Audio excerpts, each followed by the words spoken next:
அதுல என்ன பண்ணணும்னா, ஒரு 4 மிளகு நல்லா தட்டி அதுல போட்டுட்டு, அந்த எண்ணெயை வந்து வடித்தெடுத்து ஒரு பாட்டில்ல வந்து வச்சுக்கணும்.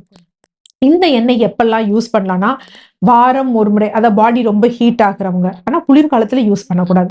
பாடி ஹீட் ஆகுதுங்கிறவங்க வாரம் ஒரு முறை வந்து இந்த எண்ணெய வந்து யூஸ் பண்ணலாம். அதே மாரி ஆண்கள் குழந்தை பேறு தள்ளி போகுது, பாடி ரொம்ப ஹீட் ஆகுது அப்படிங்கிறவங்க, தொப்புளுக்கும் துடைப்பகுதிக்கும் நடுவுல வந்து இருக்கக்கூடிய பகுதிகள்ல அப்ளை பண்ணிட்டு, ஒரு 1/2 மணி நேரம் கழித்து, இல்ல 1 மணி நேரம் கழித்து வெதுவெதுப்பான வெந்நீர் வெதுவெதுப்பான வெந்நீர், சுடுதண்ணி இல்ல. இந்த வெதுவெதுப்பான வெந்நீர் எதற்காக சொல்றோம்னா, ஆயில் அப்ளை பண்ணியிருக்கோம். ஸோ அத ரிமூவ் பண்றதுக்காக வெதுவெதுப்பான வெந்நீர்ல வந்து வாஷ் பண்ணிறணும்.